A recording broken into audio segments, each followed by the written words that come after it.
Hello my dear students. आज के इस वीडियो में हम जवाहरलाल नेहरू के द्वारा लिखा गया एक लेसन पढ़ेंगे, साइंस इन एंशिएंट इंडिया। ये जो लेसन है जवाहरलाल नेहरू की प्रसिद्ध पुस्तक हिंदुस्तान की खोज, डिस्कवरी ऑफ इंडिया से लिया गया है। मतलब ये अलग से इंडिपेंडेंट कोई ऐसे नहीं है, बल्कि ये एक बड़ा सा जो बुक है हिंदुस्तान की खोज, डिस्कवरी ऑफ इंडिया, जो जवाहरलाल नेहरू ने लिखा है, उससे लिया गया है। इस लेसन में उन्होंने प्राचीन भारत के कुछ प्रसिद्ध वैज्ञानिकों की खोजों के विषय में बतलाया है।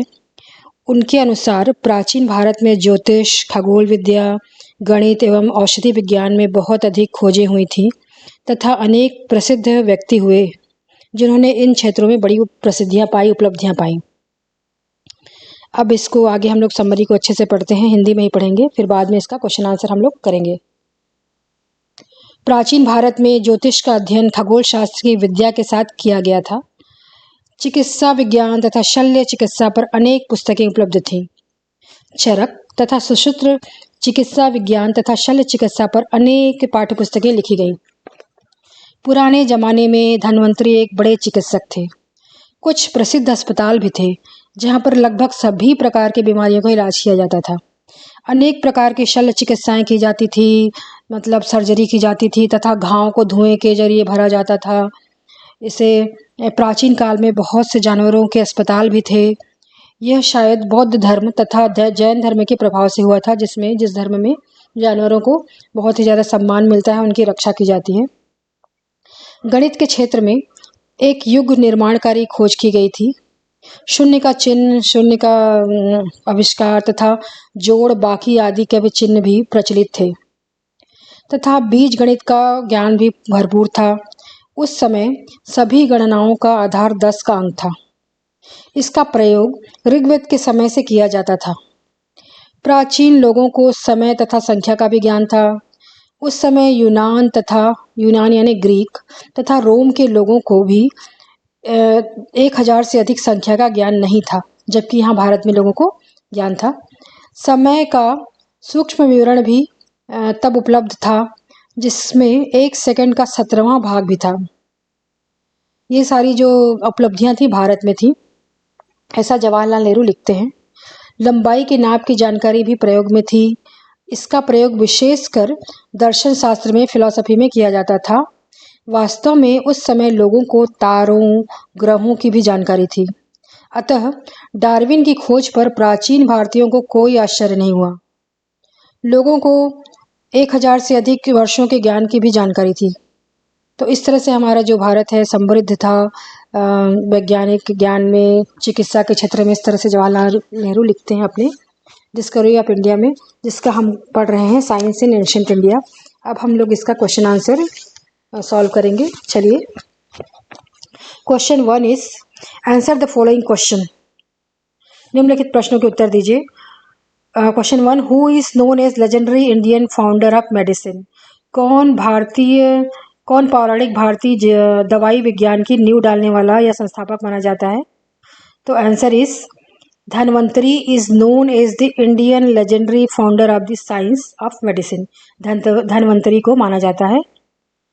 Who is the earliest person who wrote on medicine in ancient India? Question 2, वह कौन सा फर्स्ट व्यक्ति है जिसने प्राचीन भारत में औषधि विज्ञान पर लिखा है? Charak is first ancient Indian who wrote on medicine. तो आंसर है चरक ने लिखा है। अब बच्चों, मैं आपको जो हिंदी इंग्लिश दोनों में बता रही हूँ क्वेश्चन आंसर को, तो हिंदी इसलिए बता रही हूँ तो आपको अच्छे तरीके से समझ में आ जाए फर्स्ट टाइम, और आप वीडियो को बार बार देख के फिर से देख सकते हैं, ताकि अगर आपको समझ ना आए तो। बट लेकिन आपको आंसर को तो सिर्फ इंग्लिश में ही लिखना है जब आप अपने एग्ज़ाम में बैठेंगे। अब कभी भी आप हिंदी में वहाँ मत लिखिएगा, आप इंग्लिश में ही लिखेंगे। Question number 3, who is the earliest writer of books on surgery in ancient India? प्राचीन भारत में शल्य चिकित्सा पर सबसे पहले लिखने वाला कौन है?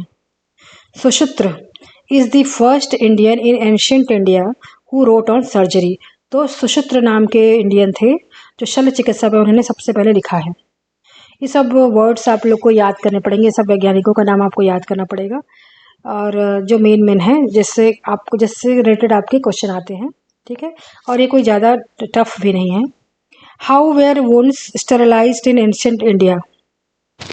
प्राचीन भारत में घावों को, वुंड को कीटाणु रहित कैसे किया जाता था? तो प्राचीन भारत में घावों को कीटाणु रहित धुएं के द्वारा किया जाता था। In ancient India wounds were sterilised by fumigation. धुएं मतलब जड़ी बूटी वाला जो धुआं जलाया जाता था, जिसके जरिए ऐसा उनको बीमारियों से रहित किया जाता था और कीटाणुओं से रहित किया जाता था। आजकल सॉल्यूशन लगाया जाता है। तो आपको जो ये आंसर है बस 1 लाइन में देना है। आपको समझाने के लिए मैं 2-3 लाइन एक्स्ट्रा जोड़ रही हूँ यहाँ पर।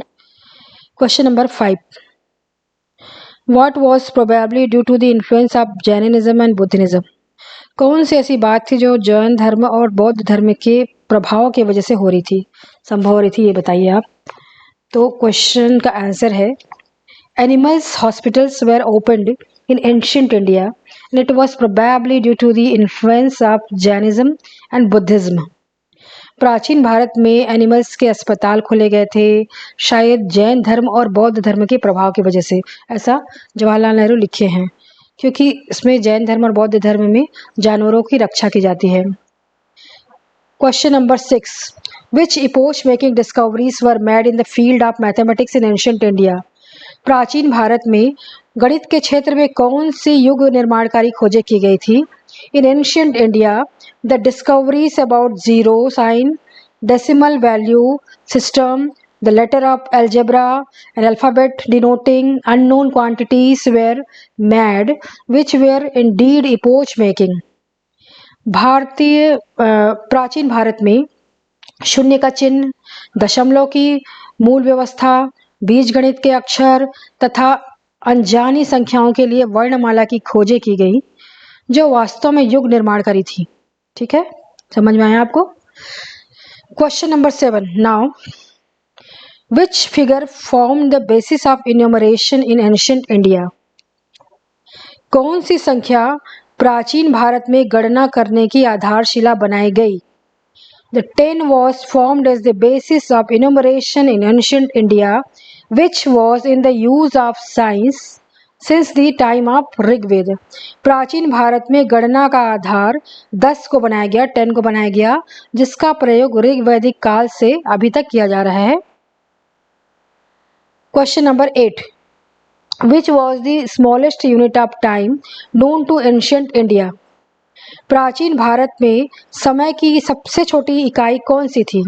The ancient India and the smallest unit in ancient India, the smallest unit of time was 17th of the second.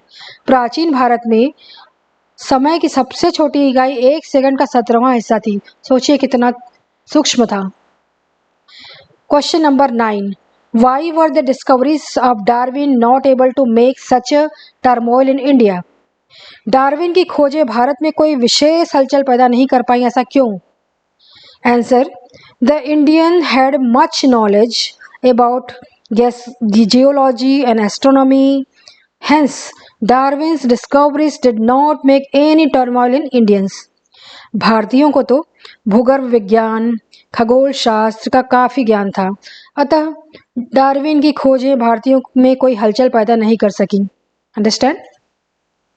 Now section B, ये ट्रू फॉल्स है, ये आप कर लेंगे। ठीक है, आपको video hope I you like the video, and if you like this video please share, subscribe and share the video with your friend.